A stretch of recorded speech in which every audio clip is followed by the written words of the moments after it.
त्याविरुद्ध आंदोलनाचा एक पुकारा केला होता।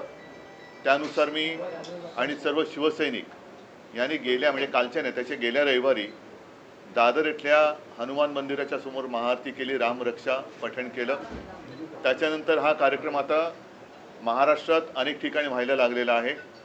येत्या 18 तारखेला नागपूरमध्ये हा कार्यक्रम होईल, जिथे मी स्वतः जाणार आहे।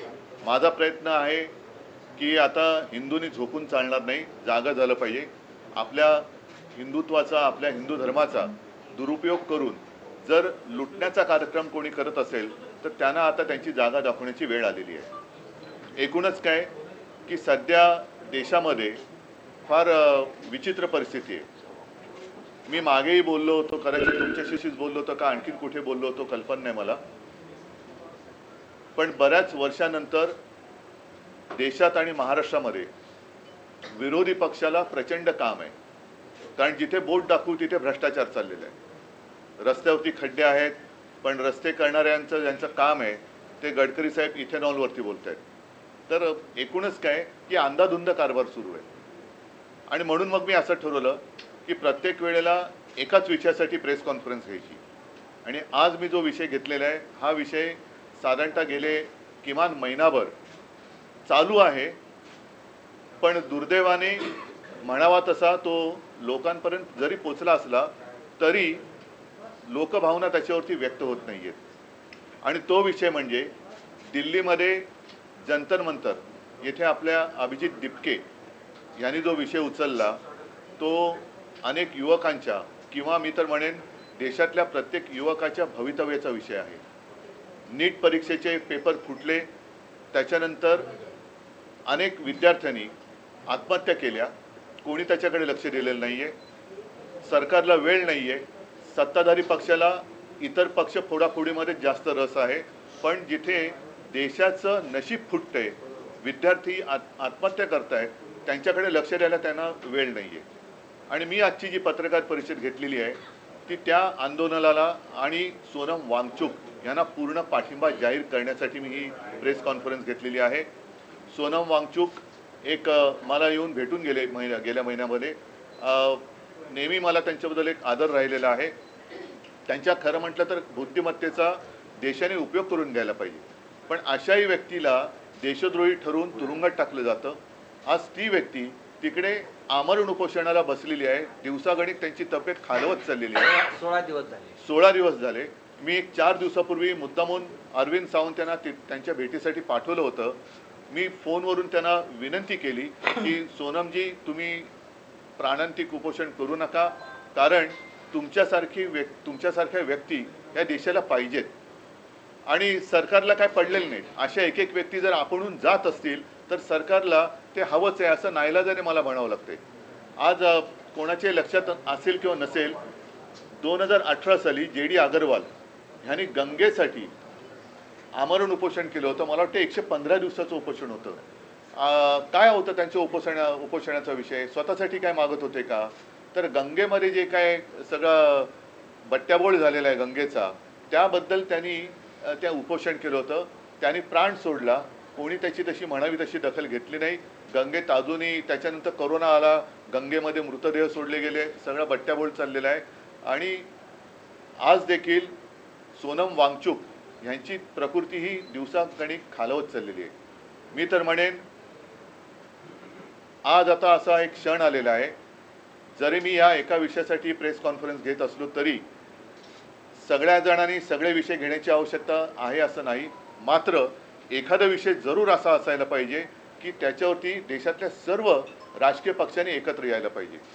मी अजूनही तिथे कोणी पक्षाचे झेंडे घेऊन जावे या मताचा नाही आहे, कारण अभिजित दिपके हा युवक देशातल्या युवकांचा आवाज तिकडे उठवतोय।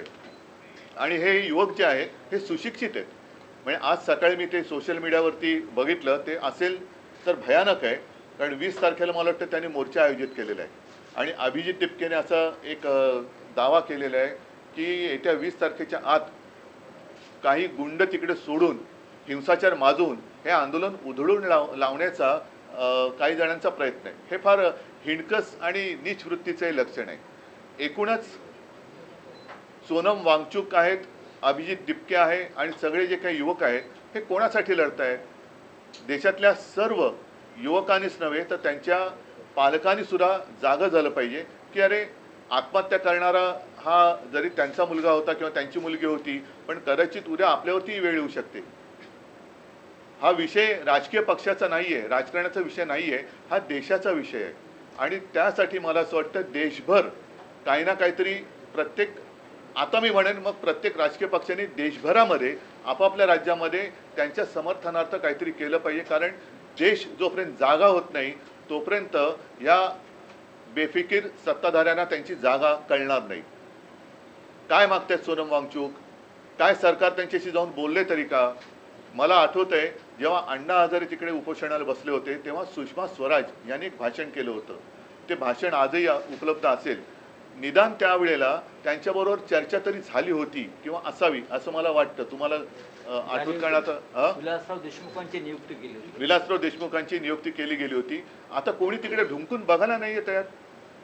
काय फरक काय पडतो? जर एखाद्या व्यक्तीकडनं एखादं काम नीट होत नसेल तर त्या व्यक्तीला बदलण्याची मागणी होत असेल की जिच्यामुळे लाखो विद्यार्थ्यांचं भविष्य हे बर्बाद होत असेल तर त्या व्यक्तीला बदलायला काय हरकत आहे? ह्याच्यामध्ये कमीपणा काय? धर्मेंद्र प्रधानांचा राजीनामा घेऊन तिकडे जर काय सक्षम व्यक्तीची नेमणूक केली गेली तर याच्यात कमीपणा मानण्याचं कारण काय? जे विद्यार्थी जागून, आणि मी बघतोय की अनेक पालक सुद्धा अतिशय म्हणजे संतापलेले आहेत. त्यांनी त्यांच्या आयुष्याची पुंजी लावून माझा मुलगा माझी मुलगी शिकली पाहिजे, सुशिक्षित झाली पाहिजे, मोठी झाली पाहिजे, मला शिकता नाही आलं पण माझा मुलगा किंवा मुलगी शिकली पाहिजे, त्या मुलाचं संपूर्ण शिक्षण आणि त्यांची आयुष्यभराची पुंजी ही एका याच्यात बर्बाद होते आणि कोणाला काही पडलेलं नाही आहे.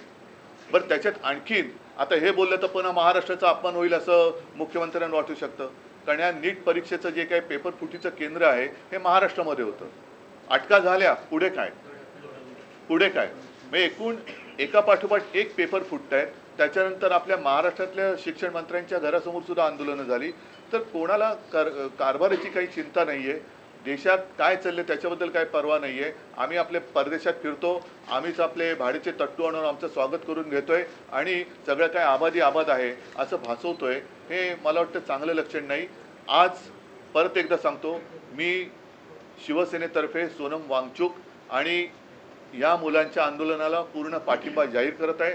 आणि ज्या वेळेला शक्य असेल, जिथे आम्ही उतरण्याची गरज असेल तिथे महाराष्ट्रभर आम्ही तर उतरूच.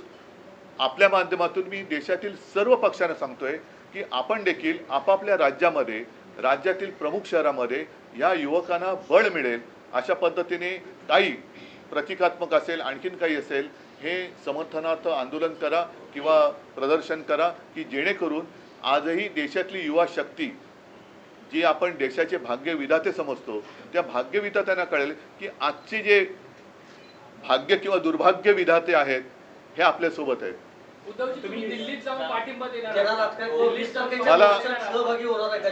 ऐका, मी 20 तारखेच्या मोर्चात सहभागी सगळ्यांनी व्हावं असं म्हणालेलं नाहीये. ज्यांना जायचंय, मला जायचं वाटलं तर मी जरूर जाईल, परंतु किमान मी जिथे आहे तिथे तरी मी काहीतरी करावं. मी असं सगळ्यांना सांगत नाही की देशातल्या सगळ्यांनी चलो दिल्ली. नाही, तुम्ही जिथे आहात तिथे तर उभे राहा. मी मुंबईत आहे, मी मुंबईत तर उभा राहिलो पाहिजे. मी पुण्यात आहे, पुण्यात राहिलो पाहिजे. मी चेन्नईत आहे, चेन्नईत राहा. बंगालमध्ये, कलकत्त्यात राहा. सर्वत्र जिथे देशातल्या सगळ्या चहूबाजूनी हे रान पेटेल त्यावेळेला सरकारला या युवकांसमोर गुडघे टेकावे लागतील. आणि म्हणून जर मला वाटलं तर मी जरूर जाईन देखील. असं काही नाही आहे की मला त्याच्यामध्ये काय वाटतंय.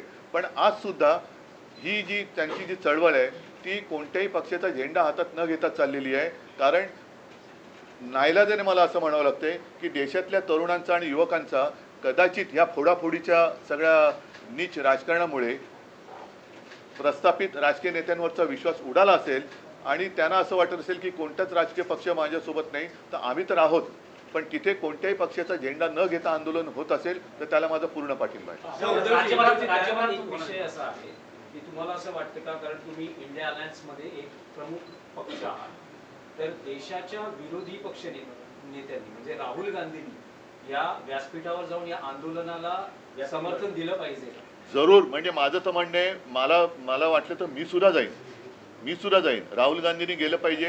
देशातील ज्यांना असं वाटतं, मग अगदी भारतीय जनता पक्षातले असले तरी, जसं मी रामरक्षा आंदोलनात भाजपच्या कट्टर कडवट हिंदुत्ववादींना आवाहन केलं होतं की ज्यांना हिंदुत्व हिंदू धर्माबद्दल प्रेम आहे त्यांनी सहभागी व्हावं, तसंच आज देखील मी पक्षाच्या पलीकडे जाऊन ज्यांना या देशातल्या युवकांबद्दल एक आस्था आहे, तो कोणत्याही पक्षाचा असो, पक्षाचे जोडे बाजूला ठेवून तिथे जावं अशी माझी सगळ्यांना विनंती आहे. आणि नाही तर किमान आपण जिथे आहात, म्हणजे आता जसं तामिळनाडूमध्ये स्टालिन आहेत, ते विजय आहेत, केरळामध्ये आता काँग्रेसचं सरकार आले, कर्नाटकात आहे, तिकडे ममता दिदी जरी विरोधी पक्षात असल्या तरी सर्वांनी, अखिलेश आहेत उत्तर प्रदेशमध्ये, छत्तीसगडमध्ये कोण असतील, झारखंडमध्ये कोण असतील, तर संपूर्ण देशात किमान त्या राज्यातल्या प्रमुख शहरामध्ये सगळे जर का रस्त्यावर उतरले आणि याला पाठिंबा दिला तर मला वाटतं देशात 16 दिवस आंदोलन सुरू आहे. राहुल गांधी जिथे राहतात हक्केच्या अंतरावर आहे. बघा, हा विषय राहुल गांधींच्या भविष्याचा नाही आहे, हा विषय देशाच्या युवकांच्या भविष्याचा आहे. म्हणून आपण त्याच्यावरती चर्चा करूया. कोणी काय करायचं, समजा आज मी प्रेस घेतली नसते, मला तळमळ वाटली, मी घेतली.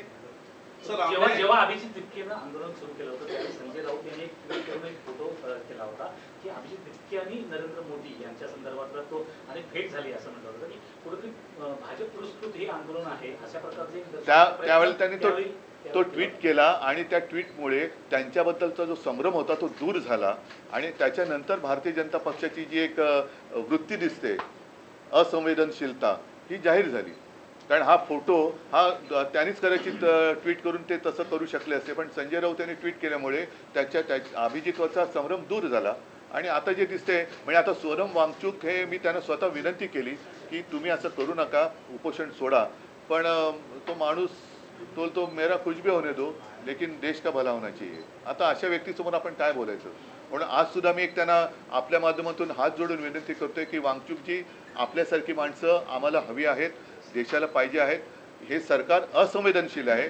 आपल्यासारखे लोक राहिली काय न राहिली काय सरकारला काही फरक पडत नाही, पण आपल्या बुद्धिमत्तेचा आपल्या बुद्धिमत्तेची देशाला गरज आहे. कृपा करून उपोषण सोडा. आम्ही सगळे किंवा आपण सगळे एकत्र मिळून या देशाला सांभाळू.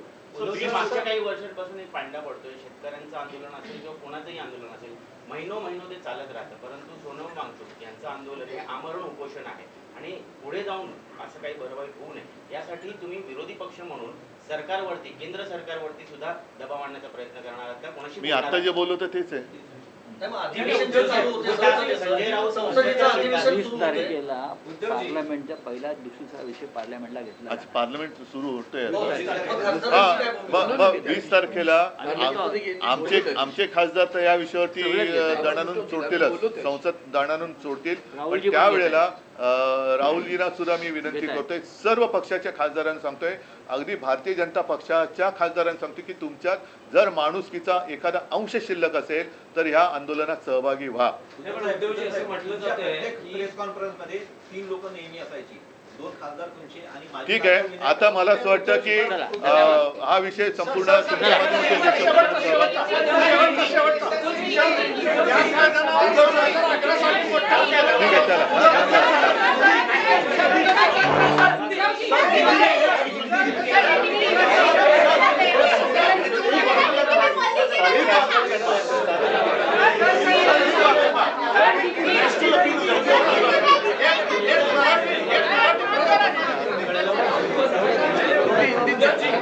ठीक आहे, पिछले कुछ दिनों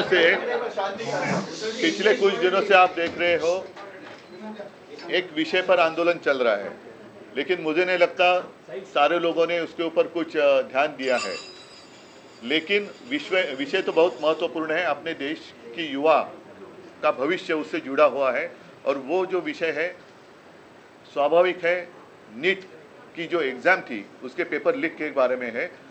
अभिजीत तिपके जो अमेरिका में रहते थे, अपने पढ़ाई के लिए गए थे, उन्होंने वहाँ से आवाज़ उठाई, लेकिन हमारे देश में से किसी ने आवाज़ उठाई नहीं थी. वो अमेरिका छोड़कर यहाँ आए, आवाज़ उठाई. एक कॉकरोच जनता पार्टी नाम से उन्होंने एक आंदोलन शुरू किया और आप देख रहे हो कि बहुत ही सपोर्ट सोशल मीडिया पर उनको मिल रहा है. आज मैं आपके साथ इसलिए बात कर रहा हूँ क्योंकि पिछले 15 दिनों से सोनम वांगचुक जी वहाँ अनशन पर बैठे हुए हैं। दिन ब दिन उनकी तबीयत है वो कमज़ोर होती चली जा रही है। मैंने प्रयत्न किया, 4 दिन पहले अरविंद सावंत जी को मैंने वहाँ उनको मिलने के लिए भेजा था और तब मैं स्वयं उनके साथ मैंने फ़ोन पर बात की थी, विनती की थी कि सोनम जी आप जैसे लोगों की हमें और देश को ज़रूरत है, कृपा कर कर अनशन छोड़ो। लेकिन मानने के लिए तैयार नहीं। सरकार तो कुछ परवाह नहीं है, ना ही उनके साथ बात करने की कोशिश कर रही है, ना ही जो युवा है, बहुत सारे युवाओं ने खुदकुशी भी की है, लेकिन सरकार उनकी तरफ देखने के लिए भी तैयार नहीं है। और इसलिए मैं चाहता हूं कि अब समय आया है पूरे देश में अपने अपनी पार्टी का जो एजेंडा है बाजू में रखकर हम सारे लोग इकट्ठा आकर वो जो आंदोलन चल रहा है उसका समर्थन करें। और वो इसलिए करें क्योंकि ये सिर्फ एक पार्टी का एजेंडा नहीं है, अपने देश का भविष्य का विषय है। और देश के भविष्य के लिए आज जिनके कंधों पर जिम्मेदारी है वो अपनी जिम्मेदारी नहीं उठाएंगे तो देश की स्थिति बड़ी बुरी हो सकती है, खराब हो सकती है। और मैं आज खुलेआम सोनम वांगचुक जी को और दीपके को मेरा समर्थन दे रहा हूं। अगर ज़रूरत पड़े तो मैं भी दिल्ली जाऊंगा, लेकिन मैं आज आपके माध्यम से पूरे देश के जितने सारे राजनीतिक पार्टियां हैं उनको यही कह रहा हूं, आप जहां भी हो, जिस राज्य में हो, जिस शहर में हो, आप बाहर आइए और समर्थन के लिए कुछ ना कुछ जरूर करिए। आपके सांसद इसका हिस्सा बनेंगे सर? आपके जो सांसद हैं, तीनों सांसद, वो इस प्रोटेस्ट का हिस्सा बनेंगे? मेरे सांसद ही नहीं, मैं सारे सांसद जितने कितने 550 सबको मैं और राज्यसभा के सबको मैं ये सवाल पूछ रहा हूँ या रिक्वेस्ट कर रहा हूँ। रिक्वेस्ट शब्द जरा अच्छा है कि अगर आप में जरा भी इंसानियत बाकी रही हो तो आप इस आंदोलन का समर्थन करें।